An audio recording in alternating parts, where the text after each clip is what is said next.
Salam my little pogchamps, it's me, Masterofroflness. Have you ever wanted to waste every possible hour of your life staring at maps? Welcome to Shortened to EU4 is one of the best and worst map simulators around, coming with many shades of Roman Empire and overpowered engines of carnage.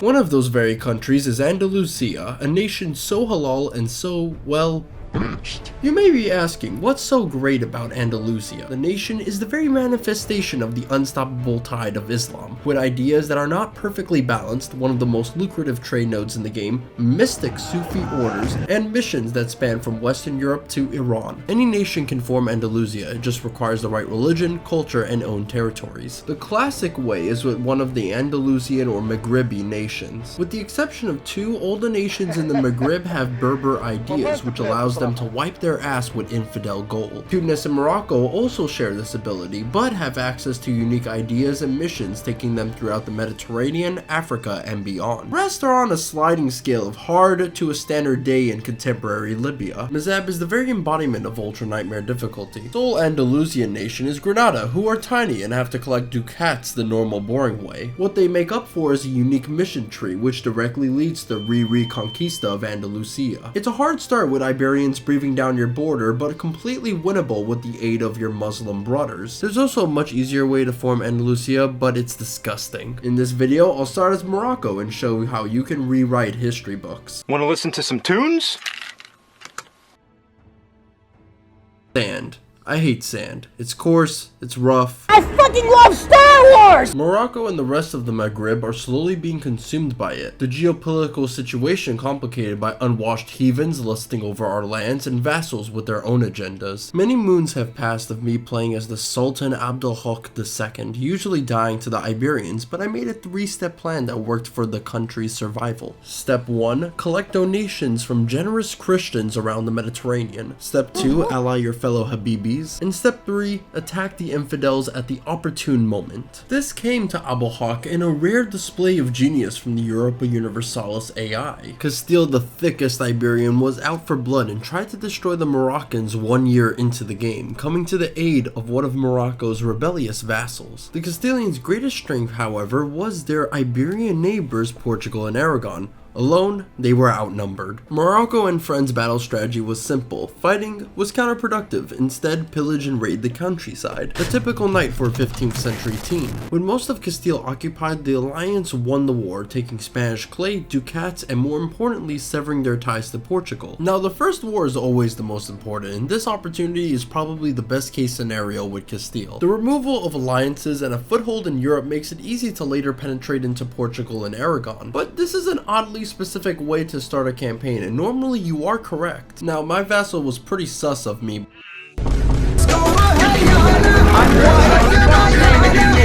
This happens on multiple occasions, but I know that not every campaign is the same. Therefore, your first jihad should ideally be offensive, isolating one of the Iberians. The realms of Dar al-Harb will impede you, and I hope you experience a convenient restart if all 3 Iberians are allied against you. The unholy Iberian wedding makes that an absolute certainty, so it's practically a race against time to conquer enough of Castile before that happens. If Iberia cannot be invaded, then Morocco can go elsewhere to blob. One such path is West Africa. Playing as Morocco is easy to subjugate the technologically inferior and divided nations, staking claim on most of the region and permanently improving military discipline with the exaggerated swagger of the Black Guard. I thought it was funny. Wait, what was this video about again?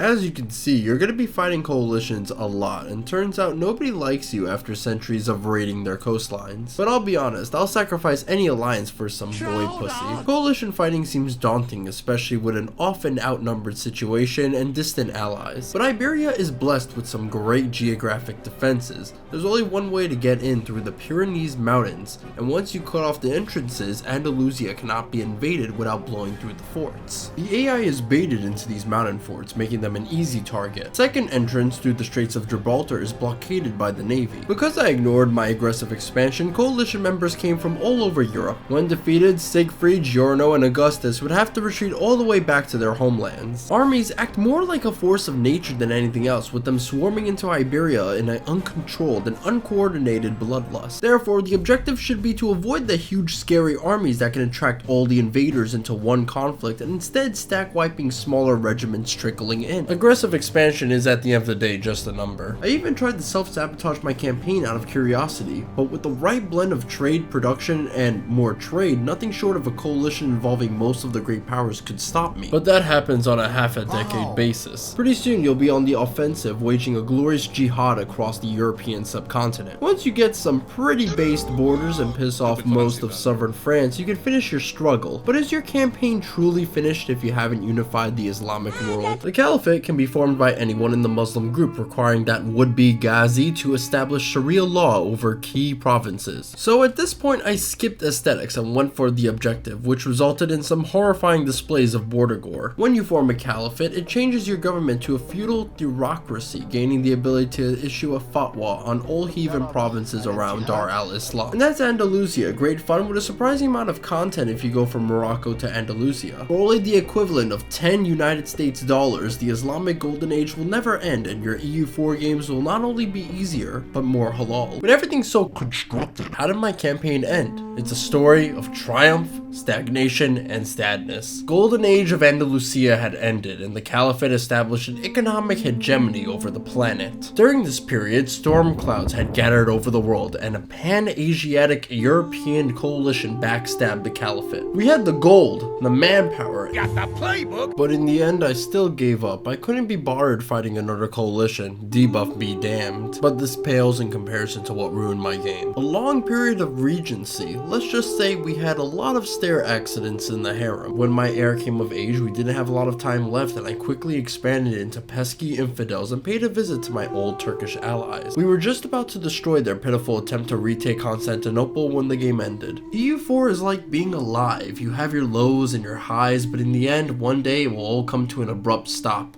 Unless you die on the toilet like Catherine the Great. If you want a Muslim experience that Allah, the most merciful, the most beneficent, would approve of, you know who to choose. Thank you to my patrons and viewers for not forgetting that I exist despite my erratic uploads. This will be my last video of the year, so I hope to see you all again in 2021.